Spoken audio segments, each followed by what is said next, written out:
Welcome back to ನಮ್ಮದೊಂದು ಹೊಸ ವಿಡಿಯೋಕ್ಕೆ.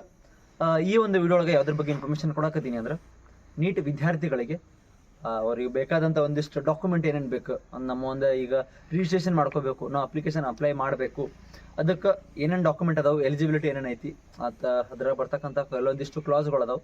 ಕ್ಲಾಸ್ಗಳು ಇದ್ರೊಳಗೆ ಹೇಳೋದಿಲ್ಲ, ನಂದು ಆಲ್ರೆಡಿ ಒಂದು ವಿಡಿಯೋ ಐತಿ, ಅದನ್ನು ನೋಡ್ಕೊಂಬರ್ರಿ. ಮತ್ತು ಮೊನ್ನೆ ತಾನೇ KCET ಬಗ್ಗೆ ಒಂದು ಅದಕ್ಕೆ ಬೇಕಂತ ರಿಕ್ವೈರ್ಡ್ ಡಾಕ್ಯುಮೆಂಟ್ ಎಲ್ಲ ಅದು ಮಾಡಿದ್ದೆ, ಅದ್ರ ಬಗ್ಗೆನೂ ಐತಿ.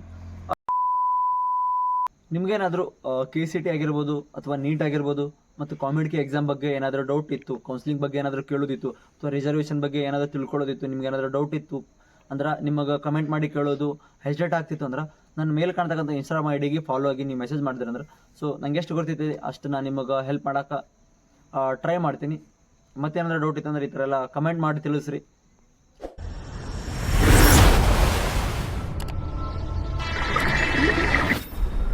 ನೀಟಿಗೆ ಬೇಕಾದಂಥ ಡಾಕ್ಯುಮೆಂಟ್ ಬಂದ್ಬಿಟ್ಟು ಸೇಮ್ ಆ್ಯಸ್ ಯೂಶುವಲ್ ನೀವು KCETಗೆ ಇದು ಮಾಡ್ತಿರಲ್ಲ, ಯೂಸ್ ಮಾಡ್ಕೊತಿರಲ್ಲ ಪ್ರತಿಯೊಂದು. ಇವಾಗ ಮೊದಲಿಂದ ಹೇಳೋದು ಬರಬೇಕಪ್ಪ ಅಂದ್ರೆ ಆಧಾರ್ ಕಾರ್ಡ್. ನಿಮ್ಮೊಂದು ಆಧಾರ್ ಕಾರ್ಡ್ ರೀಸೆಂಟಾಗಿ ಅಪ್ಡೇಟ್ ಮಾಡಿರಬೇಕು. ಇನ್ನು ಒಂದು ವೇ ಒಳಗೆ ಹೇಳ್ಬೇಕಂದ್ರೆ KCETಗೆ ನಿಮ್ಮ ಆಧಾರ್ ಕಾರ್ಡ್ ಅಪ್ಡೇಟ್ ಇಲ್ಲ ಅಂದರೂ ಮೇ ಬಿ ವರ್ಕ್ ಆಗುತ್ತೆ, ಆದ್ರೆ ನೀಟಿಗೆ ಮಾತ್ರ ವರ್ಕ್ ಆಗೋದಿಲ್ಲ. ಮಸ್ಟ್ ಆ್ಯಂಡ್ ಶುಡ್ ಕಂಪಲ್ಸರಿ ನಿಮ್ಮ ಒಂದು ಆಧಾರ್ ಕಾರ್ಡ್ ಅಪ್ಡೇಟ್ ಆಗಿರ್ಬೇಕು. ಆದಷ್ಟು ಬೇಗ ಅಪ್ಡೇಟ್ ಮಾಡ್ಕೊರಿ, ಇನ್ನೂ ಡೇಟ್ ಐತಿ. ನಿಮ್ಮ ಒಂದು ಆಧಾರ್ ಕಾರ್ಡ್ ಅಪ್ಡೇಟ್ ಮಾಡೋಕೆ ಇಲ್ಲಾಂದ್ರೆ ಒಂದು 15ರಿಂದ 20 ದಿನ ತೊಗೋತಾರೆ ಮಿನಿಮಮ್ ಅಂದರು. ಆದಷ್ಟು ಬೇಗ ಒಂದು ನಿಮ್ಮ ಆಧಾರ್ ಕಾರ್ಡ್ ಅಪ್ಡೇಟ್ ಮಾಡ್ಕೊಡ್ರಿ. ಮತ್ತು ಅದಾದಮೇಲೆ 10th ಮಾರ್ಕ್ಸ್ ಕಾರ್ಡ್ ಆಗಿರ್ಬೋದು. As usual 10th marks card ಒಳಗೆ ಏನೈತಲ್ಲ, ಸೊ ಅದೇ ರೀತಿ ಆಧಾರ್ ಕಾರ್ಡ್ ಒಳಗೂ ಇರಬೇಕು. ನಿಮ್ದೇನೋ ಡಾಕ್ಯುಮೆಂಟ್ ಇದ್ರು ಇವಾಗ 10th ಮಾರ್ಕ್ಸ್ ಕಾರ್ಡ್ ಒಳಗೆ ಐತಿ, 10th LC ಒಳಗೆ ಏನೈತಿ ಅದೇ ರೀತಿ ನಿಮ್ಮ ಒಂದು ಎಲ್ಲ ಕರೆಕ್ಟಾಗಿ ಮಾಡಿ ಇಟ್ಕೋರಿ. ಮತ್ತಿನ್ನು ಇದು ಆದಮೇಲೆ ಮುಂದಿನ ಬರ್ತಕ್ಕಂಥದ್ದು ನಿಮ್ಮ ಒಂದು ಸ್ಟಡಿ ಸರ್ಟಿಫಿಕೇಟ್. 1ರಿಂದ 10ನೇ ತರಗತಿವರೆಗೂ ಅಥವಾ ಮಿನಿಮಮ್ 7 ವರ್ಷ ಸ್ಟಡಿ ಸರ್ಟಿಫಿಕೇಟ್ ಏನು ಕೇಳ್ತಾರಲ್ಲ ಅಂದ್ರೆ ಗೌರ್ಮೆಂಟ್ ಅವರು, ನೀವು ಅಪ್ಲೋಡ್ ಮಾಡಿರಿ. ನಮ್ಮ ಒಂದು ಇದಕ್ಕೆ ಡಾಕ್ಯುಮೆಂಟನ್ನು ಕೇಳಿದಾಗ ನೀವು ಅದನ್ನೆಲ್ಲ ಸ್ಕ್ಯಾನ್ ಮಾಡಿ ನೀವು ಅಲ್ಲಿ ಅಪ್ಲೋಡ್ ಮಾಡೋಕ್ಕಾಗಿರ್ತೈತಿ.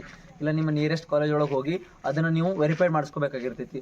ಅದನ್ನು ಸಹ ಆದಷ್ಟು ಬೇಗ ವೆರಿಫೈಡ್ ಮಾಡಿಸ್ಕೋರಿ. ವೆರಿಫೈ ಮಾಡಿಸ್ಕೊಂಡು ಇದು ಹೆಂಗಪ್ಪ ಅಂತಂದ್ರೆ KCET ಮತ್ತು ನೀಟ್ ಒಂದು ಏನು ಕೌನ್ಸಿಲಿಂಗ್ ನಡೆಸ್ತಾರಲ್ಲ, ಆಲ್ಮೋಸ್ಟ್ ಒಂದು ನೀಟಿಂದ ಒಂದು ಏನು ಕೌನ್ಸಿಲಿಂಗ್ ಇರ್ತೈತಲ್ಲ ಆ ಒಂದು ಪ್ರೋಸೆಸ್ 85% ನಮ್ಮ ಒಂದು KE ಅವರು ಕರ್ನಾಟಕ ಗೌರ್ಮೆಂಟ್ ಅವರೇ ಈ ಒಂದು ಕೌನ್ಸಿಲಿಂಗ್ ಪ್ರೋಸೆಸ್ಸನ್ನು ನಡೆಸ್ತಾರೆ. ಇಷ್ಟು ನಮ್ಮ ಕಾಲೇಜ್ಗಳು, ನಮ್ಮ ಒಂದು ಕರ್ನಾಟಕ ರಾಜ್ಯದೊಳಗೆ ಇಷ್ಟೆಲ್ಲ ಕಾಲೇಜುಗಳದು, ಇದಕ್ಕೆಲ್ಲ ನಾವು ಕೌನ್ಸಿಲಿಂಗ್ ಮಾಡ್ತೇವೆ ಅಂತೇಳಿ ಒಂದು 85%, ಇನ್ನು ಕೇವಲ 15% ಒಂದು ನೀಟ್ NTA ಅವರು ಇದು ಮಾಡ್ತಾರೆ. ಉಳಿದ ರಿಮೈನಿಂಗ್ ಎಲ್ಲ ನಮ್ಮ ಒಂದು KE ಬೋರ್ಡ್ ಅವರೇ ಈ ಒಂದು ಕೌನ್ಸಿಲಿಂಗ್ ಪ್ರೊಸೆಸನ್ನು ಮಾಡ್ತಾರೆ. ಮತ್ತು ಇನ್ನೆಲ್ಲ ಇದು ಆದಮೇಲೆ ಮೇನ್ ಆಗಿ ಹೇಳಬೇಕಪ್ಪ ಅಂತಂದ್ರೆ, ನೀವು ನ್ಯಾಷನಲ್ ಅಂದ್ರೆ ನೀಟ್ ಎಕ್ಸಾಮ್ ಅದೊಂದು national level exam, all over India ಬರೀತಿರ್ತಾರೆ.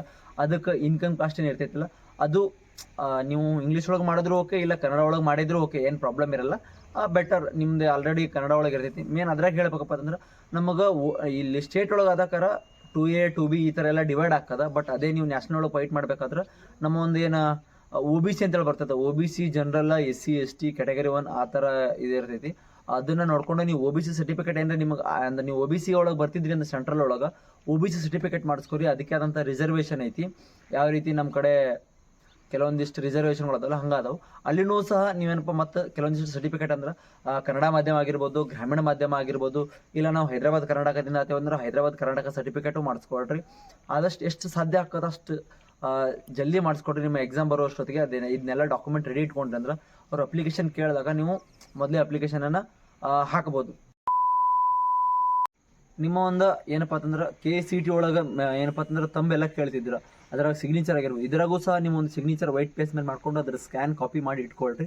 ಮತ್ತು ಇನ್ನು ಇದು ಆದಮೇಲೆ KCET ಒಳಗೆ ಏನಪ್ಪ ಅಂತಂದ್ರೆ ನಿಮ್ಮ ಒಂದು ಲೆಫ್ಟ್ ಹ್ಯಾಂಡ್ ತಂಬ್ ಕೇಳ್ತಿದ್ರು ಎವ್ರಿ ಇಯರ್.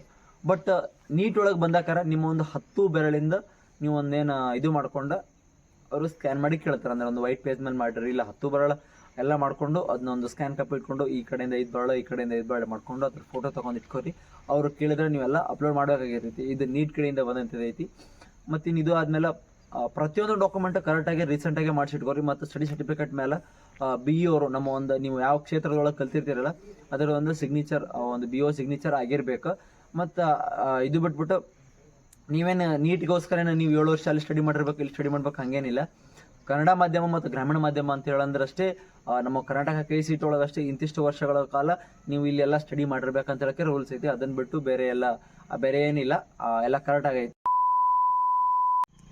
ನಿಮ್ಮ ಒಂದು ಪಾಸ್ಪೋರ್ಟ್ ಸೈಜ್ ಫೋಟೋ ಅದ್ರ ಮೇಲೆ ಏನಪ್ಪ ಅಂತ ಮೇನ್ಲಿ ಹೇಳಬೇಕಪ್ಪ ಅಂತಂದ್ರೆ, ಡೇಟ್ ಮೆನ್ಷನ್ ಮಾಡಿರಬೇಕು. ಈ ಡೇಟಿಗೆ ನಾನು ತೊಗೊಂಡಿನಿ ಅಂದರೆ ರೀಸೆಂಟ್ ಇರೋಂಥ ಒಂದು ಡೇಟನ್ನು ಅದ್ರ ಮ್ಯಾಗ ಹಾಕ್ರಿ. ಅಂದ್ರೆ ಫೋಟೋಶಾಪ್ ಒಳಗೆ ನೀವು ಹೇಳಿದ್ರೆ ಅಂದ್ರೆ ಅವರು ಹಾಕ್ತಾರೆ ನೀವು ಫೋಟೋ ತೊಗೊಂಡಂಥದ್ದು. ಇವಾಗ ನಡೀತದೆ 1 ತಿಂಗಳ 2 ತಿಂಗಳ ಹೆಚ್ಚು ಕಮ್ಮಿ ಆದ್ರೆ ನಡೀತದೆ. ಬಟ್ 1 ವರ್ಷದಿಂದ 2 ವರ್ಷದಿಂದ ಆ ಥರ ಫೋಟೋ ಕೊಡಕ್ಕೆ ಹೋಗ್ಬೇಡ್ರಿ.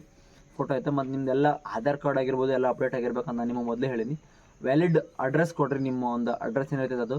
ಮತ್ತು ಇನ್ನು ಸರ್ಟಿಫಿಕೇಟ್, ನಾವು ಫಿಸಿಕಲಿ ಡಿಸೇಬಲ್ಡ್ ಅದೇ ಒಂದು ಏನೋ ಒಂದು ನಮ್ಮ ಹತ್ರ ಒಂದು ಬಾಡಿ ಒಳಗೆ ಒಂದು ಪಾರ್ಟ್ ಹುಟ್ಟಾಗಿಂದನೇ ಬಂದಿಲ್ಲ ಅಂತೇಳಿ ಏನಾದರೂ ಇದ್ರಿ, ಅವ್ರದ್ದೊಂದು ಸರ್ಟಿಫಿಕೇಟ್ ಇತ್ತು ಅಂದ್ರೆ ಅದನ್ನು ಸಹ ರೆಡಿ ಇಟ್ಕೊಡ್ರಿ. ನಿಮಗೆ ಬೇರೆ ಒಂದು ಕೌನ್ಸಿಲಿಂಗ್ ನಿಮಗೆ ಒಂದು ಬೇರೆ ರೀತಿ ಇದು ನಡೀತೈತಿ.